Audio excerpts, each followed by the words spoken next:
Hello, IT Nation. Sean Lardo here, Economy Evangelist at IT Nation. We are literally days away from the granddaddy event of the year. I love saying it actually because it's pretty dope. And actually true though, because we have IT Nation Connect coming up right around the corner on Wednesday, November 6th. So if you had not had a chance to register for the event, which would be crazy at this point if you hadn't, but if you have not, you can still register now. We are able to, through one of our user groups, Central Mafia, offer a $250 discount on registration. So for those of you that have not registered and want to come, please feel free. Take a look. Use the code Central Mafia with the exclamation point because we yell everything at IT Nation. So exclamation points are always important to be able to attend the biggest event of the year. It's one of the best ways to cap the year off, actually. Now, also for me, I'm looking forward to on day one is my Pitch It, which we opened up with the video for Pitch It. The Pitch It finals, we will see the 3 top vendors compete live on stage for the grand prize of $70,000. Second place is $30,000. Third place, Marvin B steak knives. Most importantly, bragging rights, and in front of thousands of people to see them actually achieve greatness. Now, there's also a party we'll be doing that night as well. So if you guys are around and you want to hang out at the actual conference and not leave the area, there is a Pitch It Bourbon and Banter party that evening, sponsored by all of the vendors that took place in the competition this year. Now, link is on the bottom. We'll also throw these links in the chat for people so they have access to this. Now, on to what we're here to talk about today. Actually, I love this topic because it really resonates as far as, for me, especially when we talk about like identity and securing your identity and what the fundamentals are of identity, because far too many times, I hear a lot of companies say it's not really it's not big for us because we're a small company. Nobody cares about this. Or even an individual person like my mother, for instance, that's 84 years old. She totally doesn't understand the fact that the digital identity exists and how it can be taken over and how it can affect your total lifestyle. But I'm not going to be the expert on this. Instead, I'd rather bring on Evo's founder CEO, Michael Roth, right now to speak on this. Michael, what's up, man? Hey, Sean. Thanks for having me. How are you? Doing well. Yeah, I wanted to be sure that I acknowledge the fact of my mother because I just had a conversation with her. I don't want to say I'm going to say it anyway. It doesn't matter. So she's a QVC fan, right? I don't know if you're like parents are. My mother loves QVC, yeah. And we were watching, and it was the holidays are coming up, right? And so they're like, hey, here's your new deals. And there was like they were showing a Microsoft. They were showing a laptop from, I forget who the laptop was, but they said it's also powered by Microsoft, and that means it's 100% secure. And right, you're laughing is exactly. And my mother's like, she has no idea. She's like, that's a really nice looking laptop. I'm like, that's the lights, Mom. It just looks good because of the lighting. And she's like, yeah, but it's 100% secure. I'm like, that's a salesperson talking, because even Microsoft won't say that because they know better than that. So yeah, I thought that was just perfectly fitting, because imagine her getting on that laptop and what she would do, the damage she would create. Yeah, unfortunately, we don't live in any world that has any piece of digital equipment or software that's 100% secure. So it's all about, the what framework or layers of frameworks or layers of security tooling that you put in place. And more specifically, I think it's one of the things that has really come to mind over the last several months for me is, I guess in the professional world, and maybe not personally, but I think it could be adopted personally as well. But that is like the idea of, are you thinking of things in terms of like a program or like a strategy? Like how are you necessarily going to solve the problem, right? You think about your personal life and you say, okay, well, I have all of these things. A lot of it can just be solved with like a password manager or something like that. But then you think about your business, you're like, oh my gosh, I've got, this thing over here and that thing over here and this thing. And then my customers have all these things. And so I think the concept of a strategy and of a program is really resonating in my mind today. Yes, I couldn't agree more. And I think it's become far more dangerous when COVID took place and the remote workforce took place. It just became more devices, less protection, I feel like, because everybody was everywhere doing everything. If you did that during that time, is that speculating? But I feel like it was. Yeah, I think, and that's the cool thing about identity, or, and I guess maybe I'll back up a little bit and we talk about identity and really what that means to me. And that is, obviously there's always going to be a source of truth, right? Where does your identity live? When you're in your personal life, your identity is living in the application that you're using. So they have a database of users and that's your identity. But you're typically going to use your email address. And then, we all know how that works. Like somehow or another, you make it on lists and now you're getting all kinds of spam and junk, right? So, and in the business world, your source of truth is typically going to be like Active Directory or, some sort of directory or some sort of like centralized place. If you're not doing some sort of centralized management, then you should probably really think about how to do that. But, I think when it comes to kind of a holistic approach to this, you really want to try and figure out, okay, you want to think about, I don't really have a perimeter anymore. We've heard about this of like X is the new Y of whatever, right? Like that's not what I'm trying to say, but to your point about the remote world, there really isn't a boundary. And so what can you default on? And ironically, we're kind of coming back to this just super first principle, like fundamental thinking of, okay, well then I need to have the identity and access like really figured out, because there is no necessarily like your device can go from your office to your home, right? Or you're using a personal device both for your life and then your company's asking you to put things on your phone, right? So there's this sort of fuzzy line, and identity is kind of the thing that fuses it all together. I would agree, and I like that when we talk about the fundamentals, because I feel like if you're an average consumer, back to my mother and watching the QVC ad, right? That's not a fundamental conversation. That's like way advanced to talk about, to have so I had to boil it down for her to fundamentals of this is inaccurate, because that's just it goes back to buzzwords, right? And it goes back to marketing buzzwords at that, right?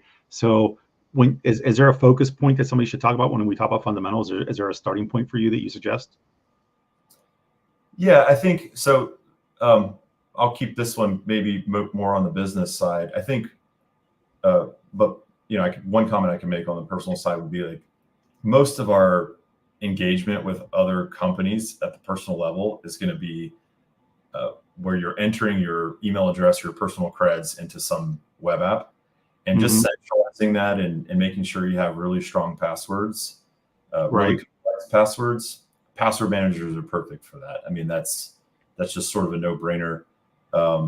Whether you have one or two, web applications that you're using personally, whether it's like Netflix or whatever, all the way to, other really sensitive information. I think the vault in a password manager is also really great. It's just super centralized. You can have it.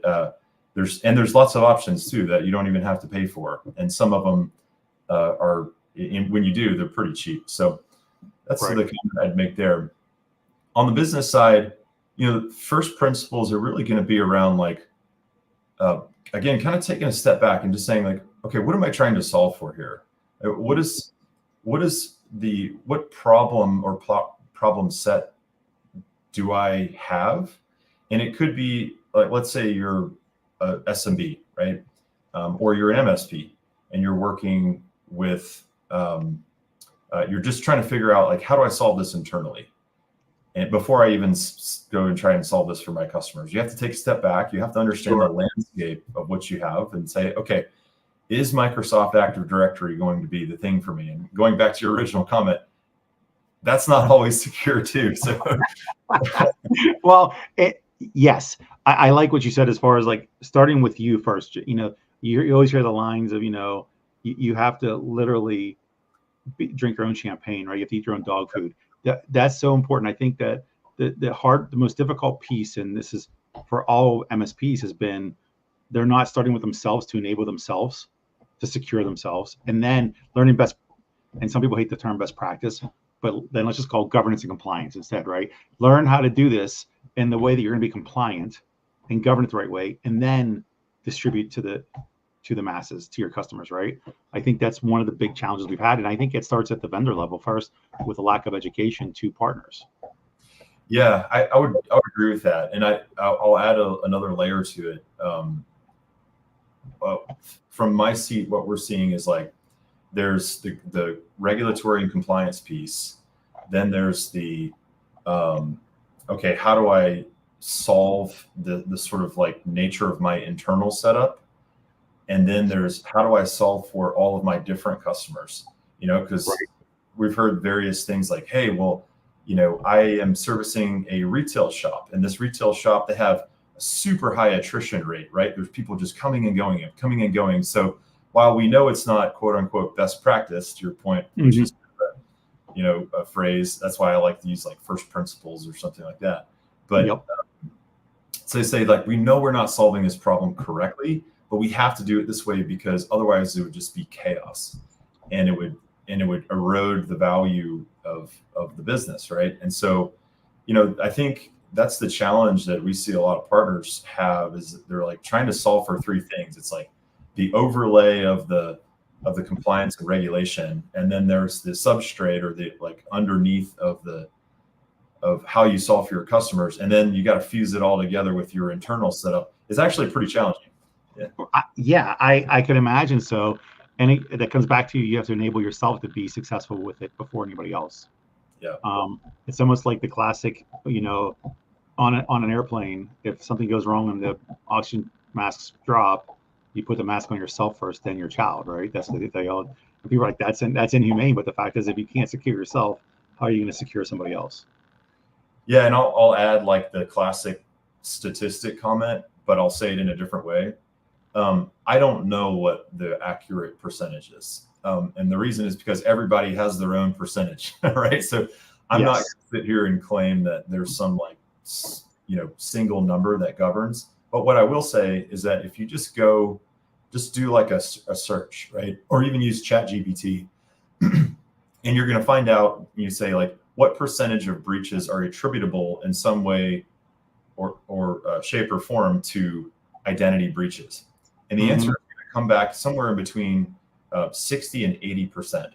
So the way that I think about it is like, we always hear these like really, and like these complex stories that we get kind of caught up in, and they're super interesting. And it's like this crazy hacker did this thing, and we're like glued to our seats. And we're like, oh my gosh, this is like a movie, But, and then there's always that comment that I hear. It's like, oh, but if they just had like two-factor authentication at the very beginning, then none of this stuff would happen, right? And it's just like, wait, whoa, why didn't you just focus on that part? And so it's not sexy. Yeah, it's not sexy, right? So that's why I say I just love this topic of identity, because it's so effective, it's so first principles, and you're right. You solve it for yourself, the dominoes will fall on how you solve it for everyone else. Absolutely, and I like that two-factor authentication.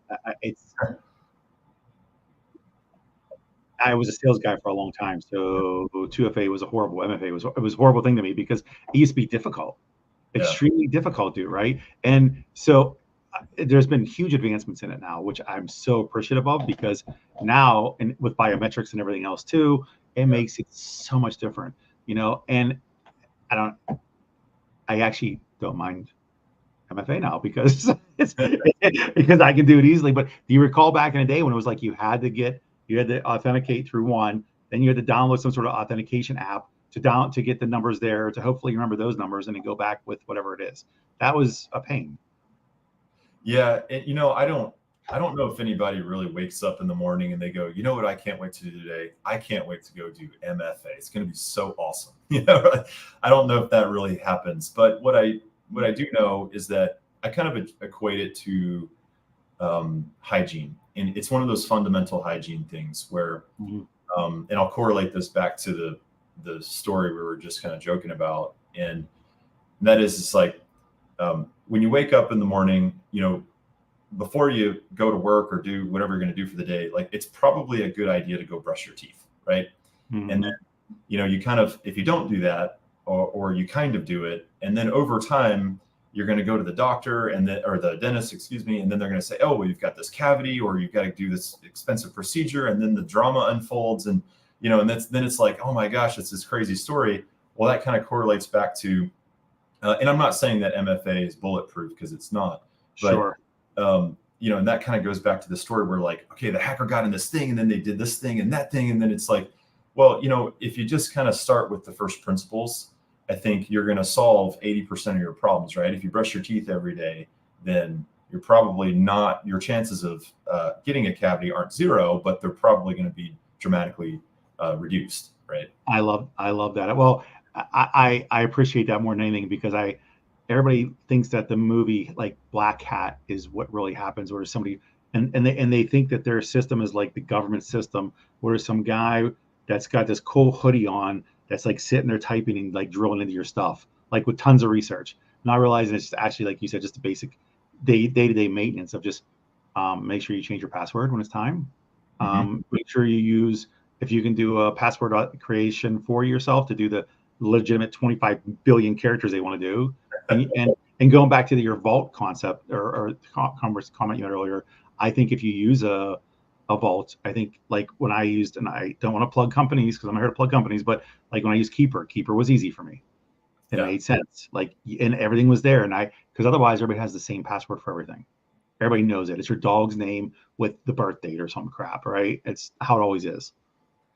Yeah, I think, and one of the interesting things I like to think about, from the bad actors side of things is, a lot of these people are your common walk up to the car in the parking lot, see if the door handle's open sort of thieves, and if it is, you get the easy, quick grab stuff. Yep. A lot of the way that you can breach people is substantially more sophisticated today than it was years ago, and everyone's a target. Like, it doesn't matter what your size is; it really just matters, like, whatever is stolen from you or whatever is being held hostage, in effect. What does that mean to you? How much are you willing to pay for that to get it back, right? If you're a small business, maybe $100,000 in ransom will crater your company. We don't know. So, I think it's, bad actors these days, they have all kinds of tools, and, it just comes back to first principles and how to. Absolutely. And well, okay. So back to what I said originally about, small companies don't think it's important as important as enterprise companies do. So the channel is comprised of mostly SMB to mid-market at best, right? There's a couple of very large ones, but MSPs are typically SMB, right? So so in the channel, like, how do you think it's worked out? Because I know when I did enterprise a long time ago, all the security measures were taken. They also have a larger budget to work with. Yeah.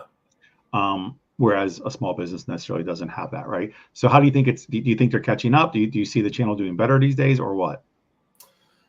I think, as it pertains to identity and privileged access management, what I've really liked about the channel is that people are willing to listen and learn, and then recognize how to improve and change, and then take action on that. The thing that the enterprise has done really well is, when it comes to identity and PAM, they actually solved that problem by and large like 5 to 8 years ago. And so the concepts that I'm seeing translating into the channel today are the same concepts that the enterprise was talking about between 5 and 8 years ago. And so what we're talking about now, this is what I wake up every day trying to figure out how to do well, right? And one of the key pieces to that, I think, is kind of going back to the very first comment at the beginning of our chat here, is that, are you thinking about things in terms of projects or strategic program? Right. And there's so many times that I see people say, okay, well, I'm going to go buy this tool for this one little problem, and this tool for this problem, and this tool for this problem, and this tool for, and right now, identity and privileged access management, and by the way, for anybody listening, when we're saying identity, the enterprise years ago consolidated the concept of privileged access management and identity management, which would be like authentication, all into this one single word, just identity. And it's all the same. So if you go, for example, to CyberArk, huge enterprise PAM plus identity company, they just call themselves identity. Same thing with SailPoint. So, so when I'm saying identity, I mean both, really. It's because they're so interrelated. But yeah, I think what I'm seeing now is that identity for the channel is really not a profit center. It's more of like, okay, the compliance and the regulation, I have to do this, so I got to go buy the tool. It's not very exciting. I'm not making money, you know. And so I want to convert that, right? I think this is an actually really exciting category, and it's really pervasive, and it could be pretty cool. You know, it's architecturally, it's really interesting, and the tools make life easier, right? They're constantly getting better, to your point. So I think the future of identity for the channel is not going to be point solution to solve this problem. It's going to be a platform approach. And so think about what you would be asking the same end user that may or may not, you know, like your mother. Let's say your mother's employed by an MSP's customer, and her job is to watch QVC all day, right? She'd making overtime. Telling you right now, she'd making overtime, and she would tell you should do it too. She literally hands you the pamphlet for that. Yeah. Oh, I could be convinced. But let's say that's the case, and then a company comes to her and says, "Hey, Sean's mom, you know that phone you have? Well, we're going to make you put not 1, not 2, not 3, not 4, but maybe up to 5 different mobile applications because we're trying to solve this thing called identity that, don't worry, we'll explain to you later." And then you're like, wait, what? Like, how do I, you know, that's kind of the world we're living in right now. And I think there's an easier path, and the enterprise solved this a long time ago. I would agree. Well, let's go back to you. Let's unpack a few things you said. One is the platform approach, right? And then also all the different tools you're buying. So I don't know if there's the platform approach. I think for people to understand platform approach is, and I'm dating myself. Everybody thinks the ERP exists, and it doesn't exist anymore like it did. Because that was when it was first built. We're talking on-prem stuff. Didn't require all the moving parts that cloud-based everything does now at this point, right? Including your own digital identity, right? So going down that path, and this is a common issue and struggle in the channel, is that vendors use marketing buzzwords and they say things like, "We protect your data," and that's where we're a security company. Now, every person in security knows that there's multiple layers, and those layers just keep piling up. I feel like it was like 3 or 4. Now it's at like 9 or 10, or maybe even 20 for all I know. And because and so when people look at a platform approach, they should be looking at what ties in best together. I'm assuming like there's a starting point, and then we start with the core company. Like you can start with, you know, ConnectWise, right? Of course, if that's who you use. But then you layer it with people like you and umpteen other companies that all actually play well together. It feels like. Is that accurate enough? Yeah, I think so. I think, you know, before I launched Evo, I was in private equity. And so I also think about like, as an MSP owner is a fiduciary of their company, right? They're always looking at the bottom line. They're saying, okay, this is my balance sheet. This is my profit margin. This is how I'm approaching the market. And I hear so many times that, well, I'm trying to consolidate my tooling, or I'm looking at my stack again to figure out, you know, how do I keep this thing nice and tight? And I just think that every time that you buy a new tool to try and solve a similar, or slightly tangential problem, unless the combined tooling just can't solve that, in which case it's totally justifiable. But, you know, if you're just chasing the other tool just because, you know, they have them, it's neat and everybody else is, you know, it's kind of buzzy and everybody else is talking about it, but you're not kind of taking a step back and saying, okay, let's think about the fundamentals of business building here. And if I'm going to invest $1 every day in paying people to go execute something on behalf of my MSP or on behalf of my customers, I want to always make sure that their time is as efficient as possible, right? And Yep. the more tools you introduce, the more standardization you have to execute across all of these different platforms, which means the more time you have to tie it all together to the extent that they do tie together. And it just becomes this kind of growing, large effort when your goal should actually be the reverse or the inverse of that, is Sure. to reduce it. And so I think that's how I think about the platform approach as well. I like that, but I think the next problem that you see happening is people don't know how to start that or where to start, right? Again, because this business is done a lot by referral based, from vendor to partner to end user, right? And also there's like, what's the coolest new and what's the best new flavor? And then also back to the mismanagement of the marketing work terminology. So is there any where do you suggest you start? Where should MSP start, really? Yeah, I think for me, what I see, I'll just correlate it to the identity in the PAM world, is you're right. I see a lot of buzzy words and a lot of, and sometimes they're new, like the MSP and others maybe have never heard of that before, or maybe, so it's kind of like a new mental construct in their mind. They're like, oh, okay, like that kind of is interesting. Well, they must really know, right? And so I'm just going to go here and sign up, right? But I think it's really kind of comes down to just basic education of the topic. And that's something that I'm really passionate about. We're going to have a lot of materials coming out here pretty soon about, okay, this is just like baseline fundamentals.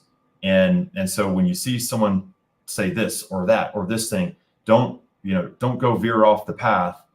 Let's just focus on the things that matter. And these are the definitions of those things and why they're saying them. So there's so much material out there about identity, about privileged access management, and even other solutions too. So I think if you understand kind of the core concepts of a problem, the odds of getting distracted by like a shiny ball, it might be reduced. But I mean, look, the reality is there's new software coming out all the time, and it's a fun and exciting industry.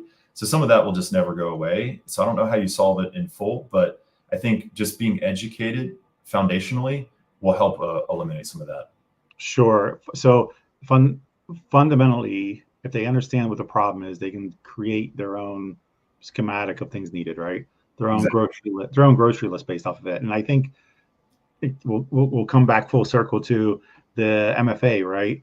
I think, again, using me as I am patient zero when it comes to, I would totally mess up all that because it was difficult to use. So I think first you have to make sure the technology works. Second, you have to make sure that it's the ability to have easy adoption. As I think that's becomes how many platforms have less than 10% adoption and then they just quit with it?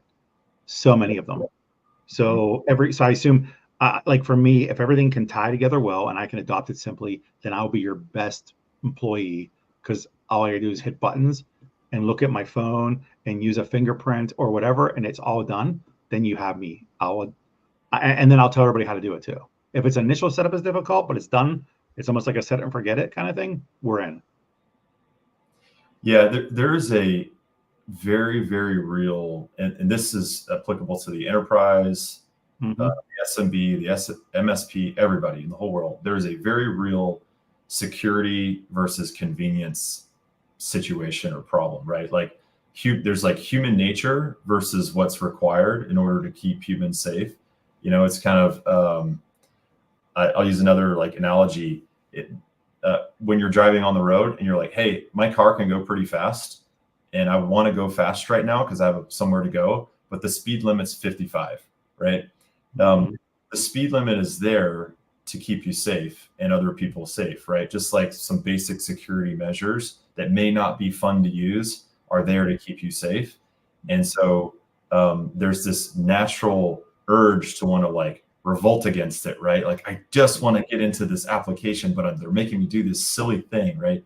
On the MFA. And yeah, and I think that's the job of security professionals like myself and you and others, is that, we have to figure out how to continuously innovate and bring together the convenience and the security I see a lot of MSPs choose convenience over security. Of course. And I understand why, but there's always a door that's being left open there. And so that's another part of my passion, is just to educate, like which door to leave closed, but which doors you can open up and leave cracked a little bit. Absolutely. No, I totally agree. I think the other thing is, it's not just MSPs that choose that, it's end users as well. It's the employees, because again, especially for end users, if my full-time job is something that's over here doing all this stuff, it can't be another full-time job for me to secure my own self. Because then now I don't do 2 full-time jobs. There's not bandwidth in me to do that. So if, and at the end of the day, the company I work for is going to say, did you make money for me? Did you stay productive? And me doing my own security is not staying productive. That's for the security professionals to handle. And I think that's and I think it starts top down again. I'm always going to, me being a vendor as I have been for the past 20 years, I always make the vendor responsible first. And I think that's where it has to begin, is we as vendors have to make sure that we do our due diligence to ensure that the product makes sense for the business use case. Mm-hmm. And the business use case is the end user and how they will use it and adopt it. And if you don't do it that way, and you just make some really cool security product that has some gadgets and widgets that means nothing, it's difficult to use, again, they're not going to use it, and you're back to square one again. Your technology is rendered useless. It can be the greatest technology ever, but nobody adopts it, it's useless. 100% agree with that. Yeah. Mm-hmm. And security is notoriously struggles with that, just because of the way that machines work versus the way that humans work, and what you can build and not build to secure those machines and secure the user. It's a very difficult industry for sure. Oh, yes. And I mean, I think that my favorite topic, I once conducted a fireside chat debate where I made 2 very, very renowned security people argue. I mean, there was no winning no matter what side you picked, but I forced them to pick a side. Either what was more important, the technology or the user, when it came down to it. And of course, it's both ultimately, but it's kind of like when they started debating, and I forced them to argue about it, and they were both trying to agree with each other, and they're right. But I'm like, no, you have. And so I'm asking questions purposely to make them talk about it, because it actually was a very good education on how many gaps there are. It comes down to, and you've said it several times, about a program as opposed to just having a fix, because that's the difference between break, fix, and managed services too, right? It's literally ongoing maintenance to make sure you're good. And that's where, every time I work with companies, I think of process, then people, then technology. Mm-hmm. Because you want to build a process that people can run with, and the technology is supposed to supplement, not be the end all be all, but help you. It's the same as if you're going to go to the store, it's faster to use your car, which is a product, not a person. And the process is exactly the same, right? So I think it's it's different. It's faster to drive than it is to walk, and you're just supposed to use it. Now, I forced them down this path, and it was like it was supposed to be like a 20-minute debate. It turned into like an hour, and we were actually at an event, and people stood there and watched it. They didn't there's supposed to be somebody else that came in our place to do the next one, and they're like, no, we want to keep hearing this, and it was really good. And again, these guys were smart, and at the end they had to then concede to each other, obviously. But it showed the gaps. It showed the big time gaps between both people and technology, and how, if you look 10 years ago, they were completely detached from each other. They weren't built for the regular person. Yeah. Yeah. I would love to be there. That's for sure. It was good. And they were so gracious, and they hated fighting with each other. I liked it, but because I was just the MC. Nice. I think that approach could probably be taken from multiple different angles too, across the security industry. It's like, what do you think is the most important, this or that? What do you think? Where do you start, here or there? It could be super beneficial for everybody. I would agree. And especially for like you start your own company, you start building this based off of what you know to be the use case you want to solve for. Yeah. No matter who you are, at some point you do get siloed off.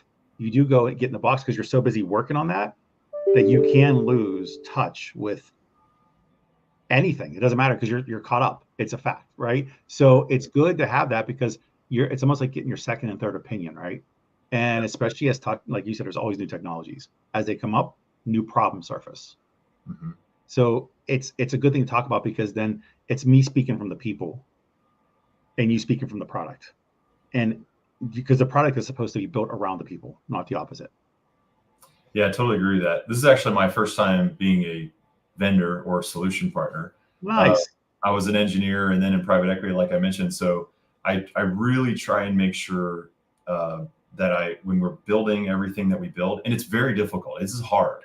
I Yeah. have much respect for the intersection between like engineering execution and sales lives product, and really trying to nail that and really listening and hearing even the smallest little thing like someone does, and trying to identify with that empathetic emotion of how they engage with the product. Like, I really want to just click this thing right here and just do this, but it doesn't. I have to do all those things instead. Like, Mm-hmm.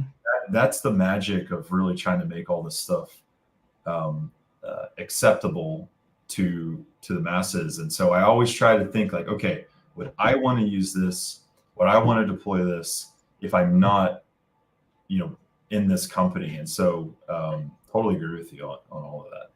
Yeah. I love that. We have a few minutes left, but I want to just dig in for a quick second here.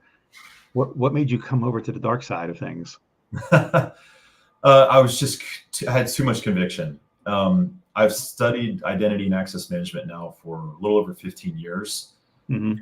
I started as an engineer, and it was a different industry, and I just kept noticing this recurring pattern of how things just weren't being secured properly. And I was in a company that was growing really fast, and so the divisions and the groups within that company were constantly changing. And I was seeing that, okay, that person had access to this really sensitive information or application or network or whatever it was, and they still have that access, but they shouldn't anymore because they're not associated with that group anymore. And then SaaS was sort of emerging underneath our feet, and so there was this really interesting like on-prem versus cloud argument happening. And so over time, I just thought that I became passionate about what I learned was called identity and access management, which is a core and critical component, and probably the kind of, you use patient zero, but like ground zero for the whole concept or framework of zero trust.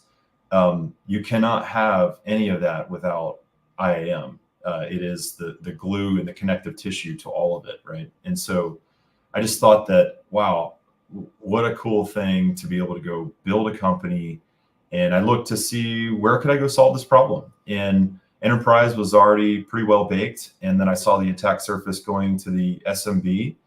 I said, well, how do I reach the SMB in reality? And I just landed on the concept that, working with MSPs as a truly valued partner is the way to do that. And it's turned into, what was a passion after hours, where I'd, just hunched over my desk to this company, just building those concepts over time. That's weird, being an engineer and you were hunched over your desk. That's odd. I also I also, one last question here. I wonder, well, I have two, but one is about you first, and then second is about what's next. Yeah. But as an engineer, all my friends are engineers, so MSPs, engineers are my friends, and you tend to think very linear because it's simple to dissect from there, right? And when you now as a vendor with all the mixed moving parts now, how are you maintaining? Because there's a difference when you develop for a company and consult for them and you build one specific instance as opposed to an instance that's supposed to appeal to the masses, which, as you know, is impossible to appeal to the masses completely. There's always challenges because there's so many moving parts and variables with the masses. So how are you holding up with that at this point? Actually, it's been good. It's not easy at all. But what's really interesting is that when I was young, I didn't start my life or have this inkling when I was really young as like, I'm going to go be this engineer one day.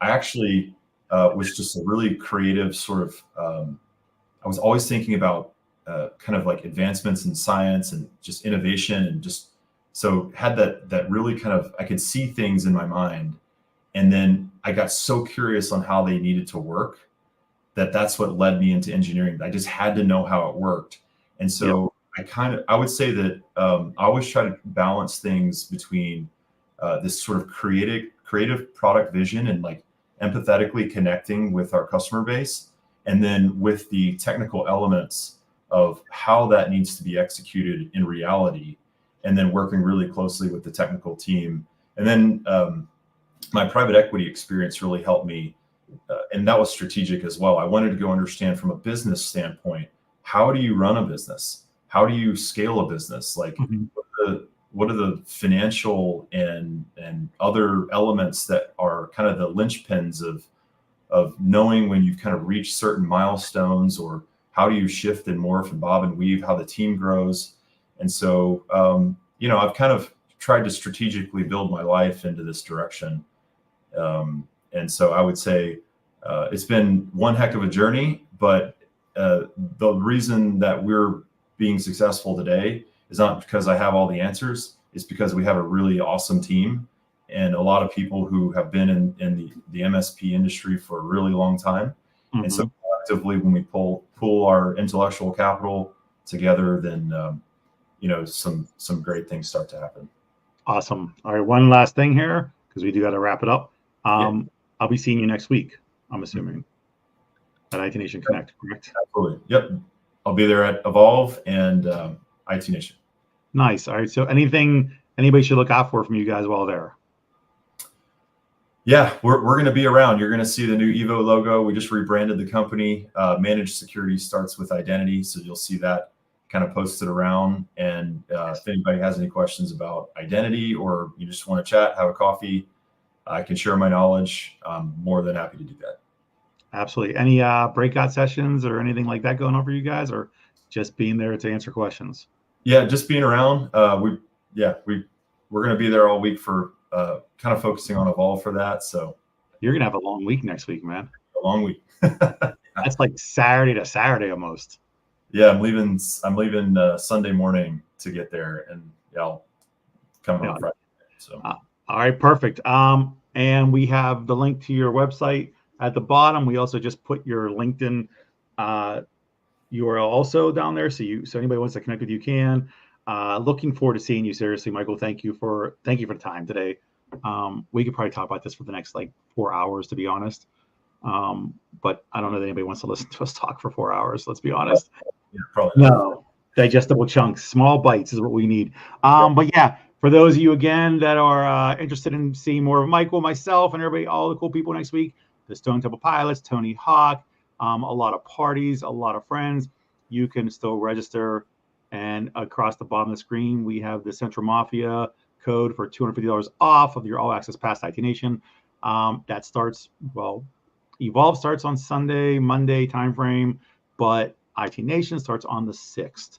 And that's what this is for. So for those of you all watching, thank you again. Look forward to seeing you guys next week. Thank you again, Michael. All right, Sean. Good to talk to you. Thanks.